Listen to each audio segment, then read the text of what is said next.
Mega Dads Live is a mature-rated podcast. It's for the Mega Dads, the Mega Moms, but not the Mega Kids. So put on those earmuffs and let's go!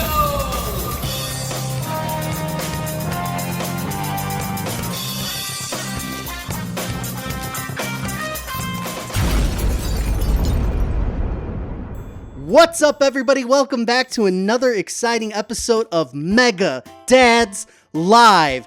I'm your host today, Antonio, aka Hypecaster, and I'm joined by my illustrious co-host, Clay, the big man Howard. What's up, Clay?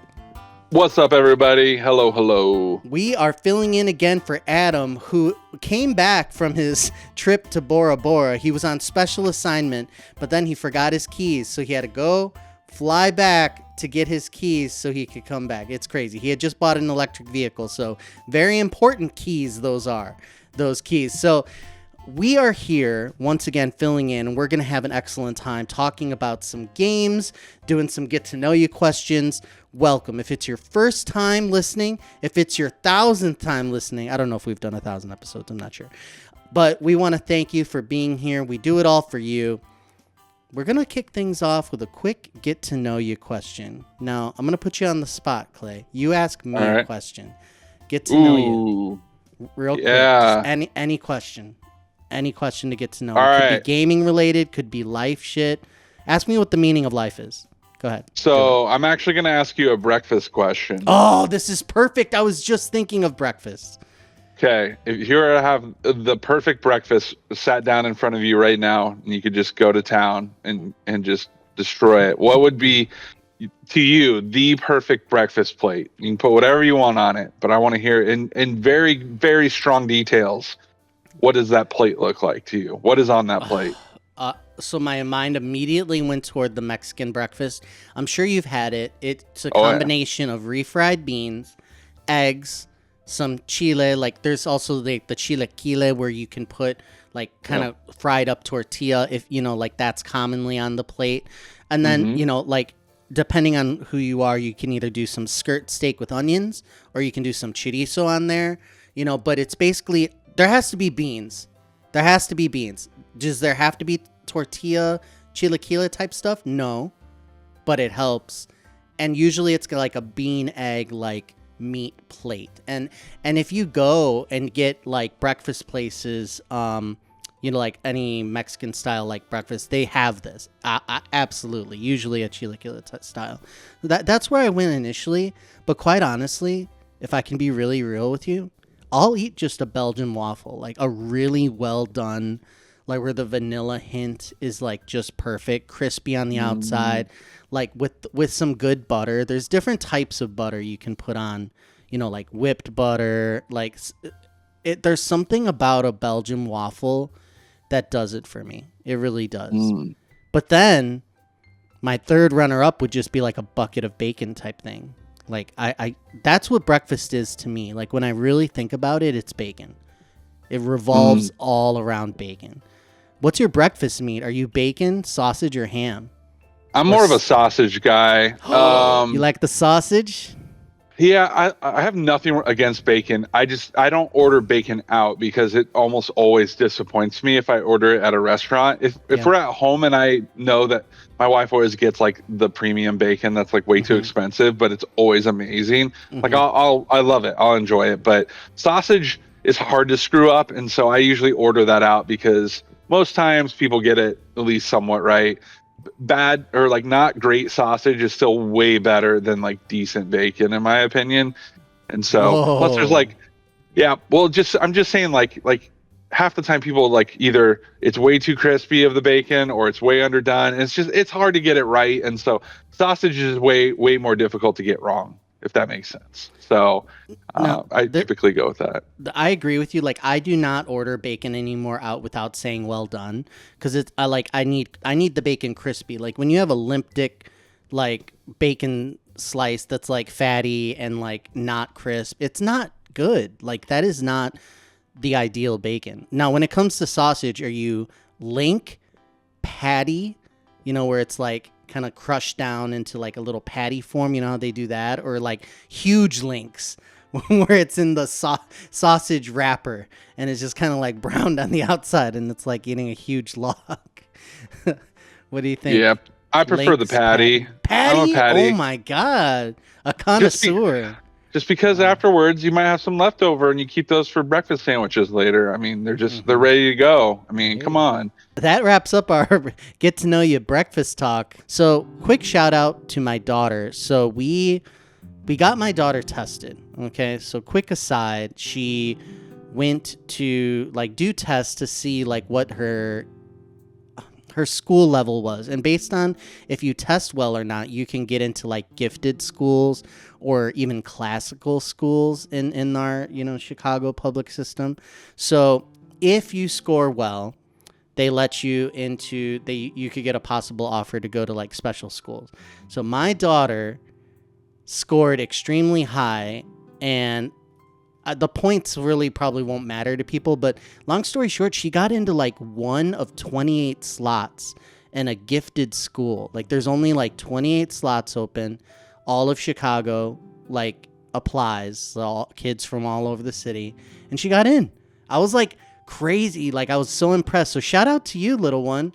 I think sometimes like, is Lily gonna listen to these shows later at some point, like when she's older, or like she doesn't know how to find the Megadad's YouTube channel yet. She knows YouTube, like she knows how to find things, but she hasn't like put two in. She knows Megadad's exists, but I don't think she's like looked into it, being like so young. But one day you may hear this, and I'm very proud of you, Lily. You're very, very special. Clay, question for you: how is my daughter like intelligent and gifted, and I'm like me? Like, how am I here and she's up here? Like, how did that work? What is that? Is that genetics? Like is that like what's in the blood, or like? I think sometimes genetics overcorrects, and so I think what you brought, what you had to the table. Your wife brought what she had. She brought that to the table, and then the genetics just kind of decided what to take and what to leave.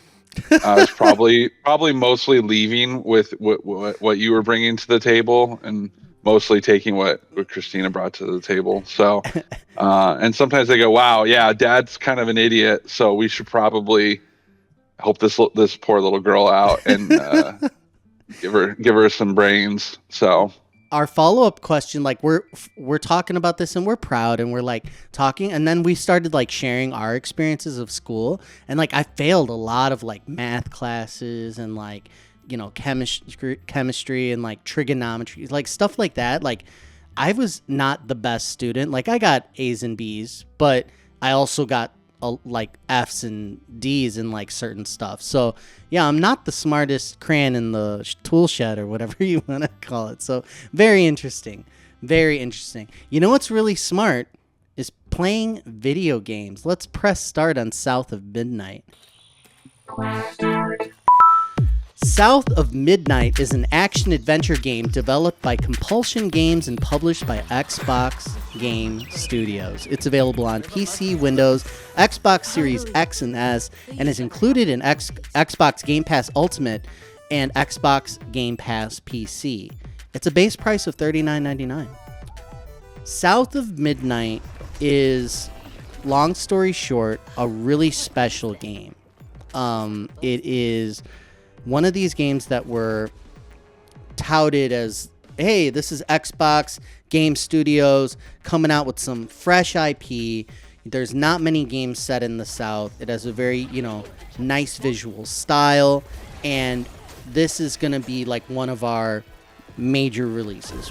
We're waiting on this, and I've been a big critic of Xbox over the last it's been like 6 years of just kind of waiting for like the next big thing, and all these studios cooking, but like never having like a 10 or a masterpiece.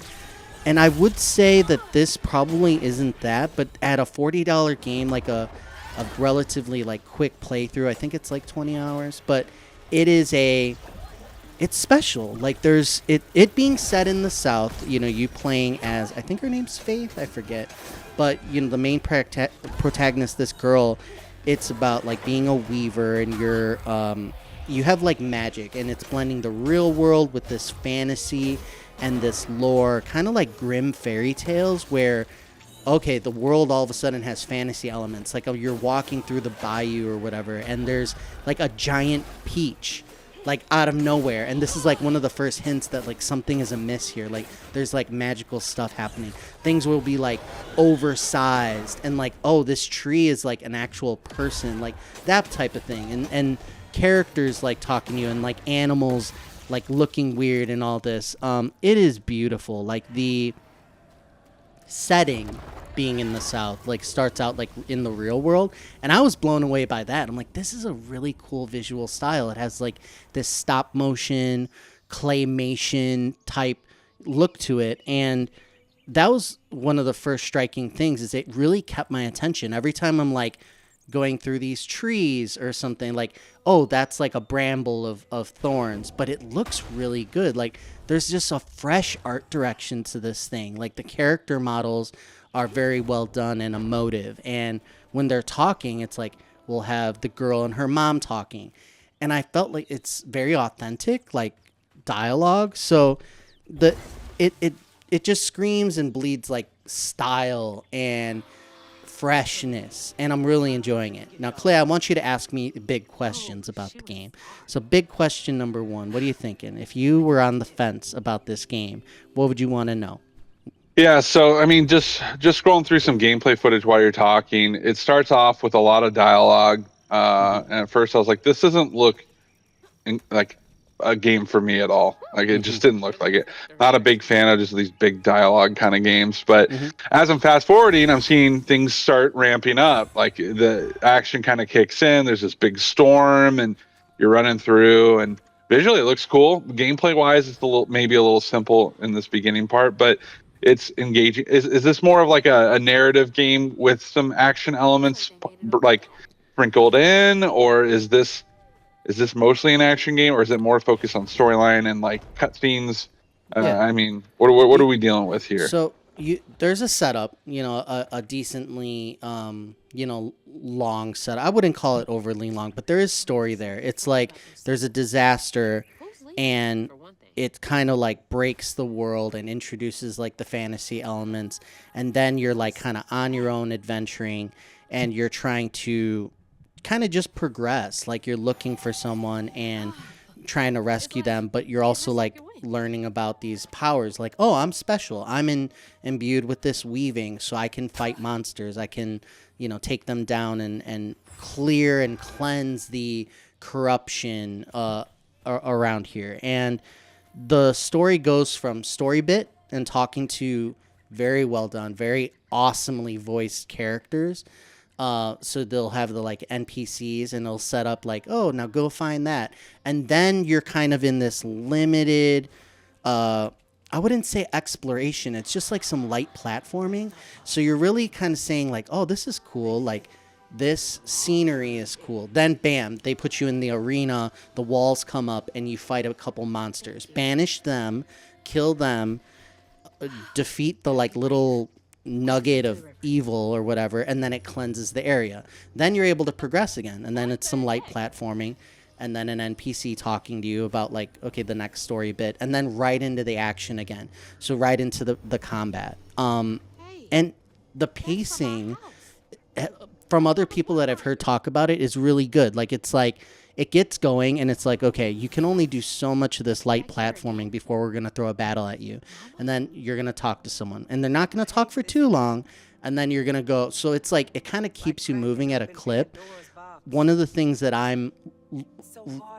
reasons why I want to keep going is I want to see more of the visual style. Like, what is the next area going to look like? Like, what's the next NPCs look going to be? Like, they just look so cool. They're very like alive. Their character models are cool. You have a companion that is a giant catfish. This has been like shown all over in trailers and things, and it's just very awesome to see. And then the voice is like that kind of like buttery delivery and southern accent, so it just all goes. Like, I want to hear the NPCs dialogue. I want to hear the music. It's haunting. It has like a lot of like guitar just kind of strumming, and it sounds beautiful.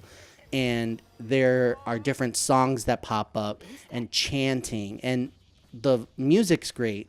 The next area is interesting. What am I going to see next? And the combat's actually really good, like very weighty. Like you're hitting people with kind of like these two canes, these two like mini claws, sickles almost, and you're fighting generic-ish, like black, like spiky wisps and creatures and things, like flies and bramble looking type things, and it's fun. You're like hit, dodge. Oh, if a perfect dodge, you do actual damage. And then you have your weaving abilities where it's like freeze them, push them back. Like if you put this effect on them, they have more damage caused to them. And I've only unlocked like 4 of like the 12 like skills, so I don't know where the combat's gonna go. But right now, it's very punchy. It's very satisfying combat. When you kill something, you like banish them. I forget what the word is they use, but you like suck their life out and cast them out, and then you get a little health boost. So you're kind of like ghost busting, like chopping them down, taking them out, sucking their soul or whatever the hell, and it feels really good.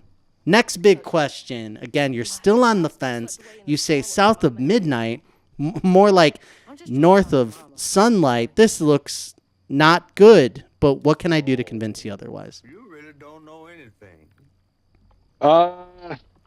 What can you do to convince me? Yeah. I don't know. What are some other games that you would compare this to? What is this similar to? What other games do I like that this might be like that you would say you should play it because you like this game? The first thing that came to mind was like a God of War. And, God of War is like a masterpiece type game. The writing of that game and how involved you get into the characters it can't be compared. It's not to that level, but it's like a very God of War light like game. So you're in a fantasy thing. You're going to see some cool stuff.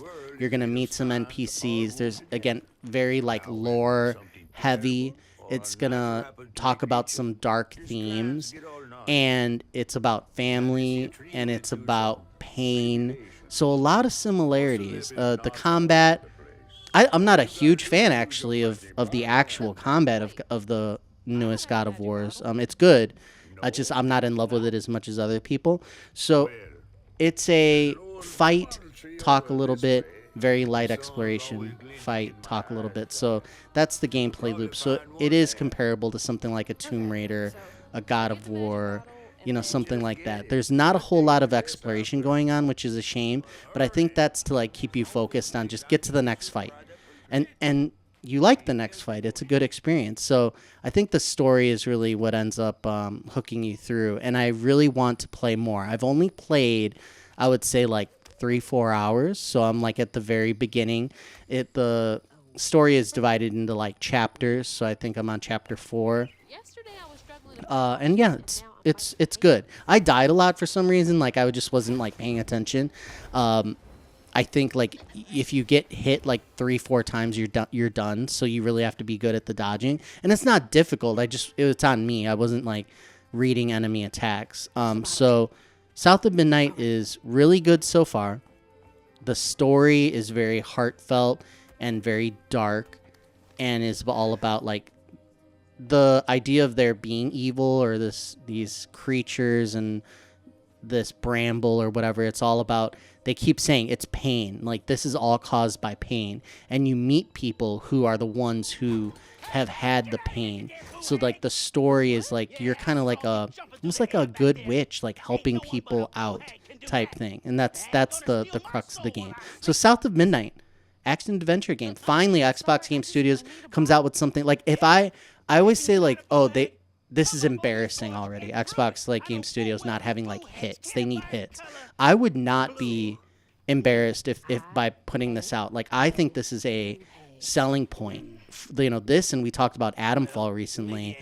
Things on Game Pass like that are really solid games. So I'm gonna look up really quick time to beat on this is 10 to 12 hours roughly. So that's interesting. 15 if you're doing the collectibles.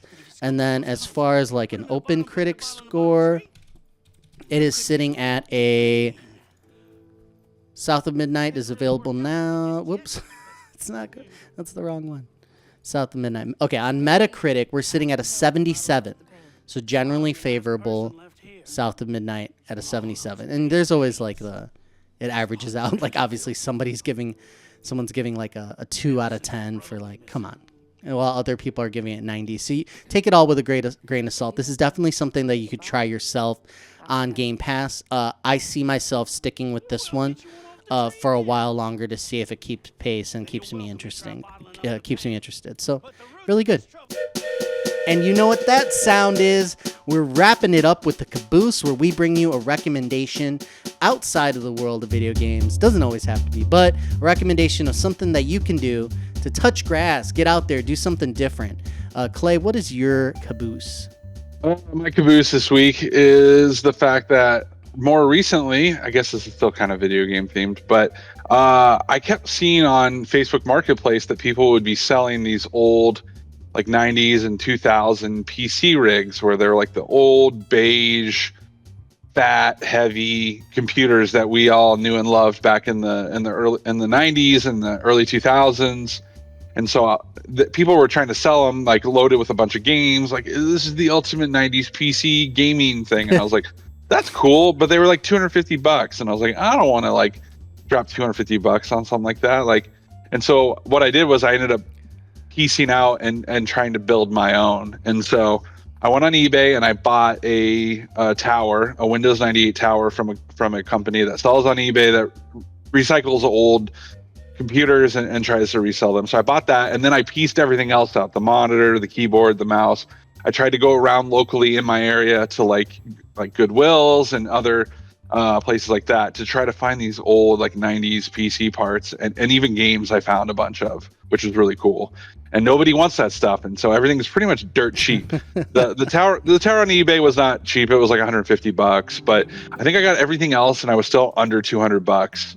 And so I got that up and running, and so I was able to kind of relive some of my old childhood memories, because I don't really go back and play old PC games a whole lot. I have a nicer Windows PC now that can play modern games, and I know I could just play them on there, but I wanted the experience. I wanted the really weird, awkward, long microphones that we used to have. I wanted the big, fat, ugly speakers. It's sitting right here next to me. I wish my cameras could see it, but got it all put together. Had to install a bunch of drivers. I even got the internet rehooked up to it and was working on there. Like I could download drivers from the internet. It was cool. So it's just been a fun trip down memory lane. And then recently I picked up for like $40 on Facebook Marketplace another tower that has Windows XP on it. And so now I'm working on that one now. And so I'm over here downloading Unreal Tournament 2004. Oh my God. And I bought a bunch of old XP games on Goodwill's website. And so now I'm playing a bunch of old games on there. And it's been a blast, man. I wasn't the biggest like PC gamer in the 90s, but I had one and I have good memories with it. And so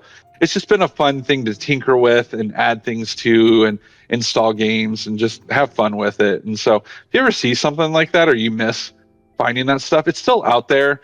It's becoming harder to find. And I think within the next 10 years or so, it'll be even harder to find that stuff, because I think people just can't give it away and they're throwing stuff away and recycling things. And I don't know, it's a relic. And yeah, you can play it on your nice PC, but there's something about looking at these on an old school monitor. It just looks so much better than it does on like a high def monitor now. And it's been really fun. I like it. It's been a nice little nostalgia trip for me. Makes me happy. You're crazy. Like the computer, the finished product looks, it's insane. Like the nostalgia factor is through the roof. So do you have a disk drive, like where it takes CD-ROMs? Oh, yeah. That's what it's doing? That's how you're playing games? Yeah, I mean, I got a floppy drive as well, so I can play like MS-DOS games. Are you serious?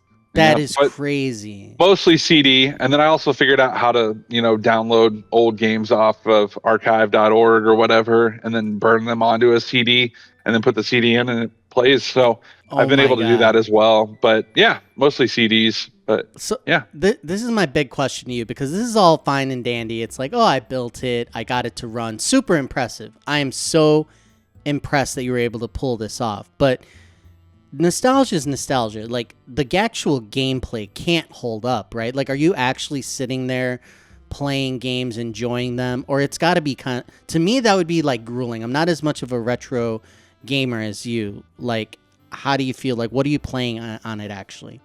I mean, certain things hold up better than others. The nice thing is, for the most part, the controls are a little more like timeless. I've also been playing original Xbox games lately, and the controls in that era are all over the place.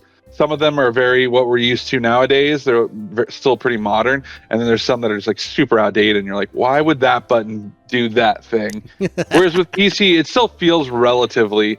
Some of the first-person shooters still feel really nice. Some of them have weird, like, outdated controls, but Unreal is a great example of one that just surprisingly feels really smooth and still feels very natural to play.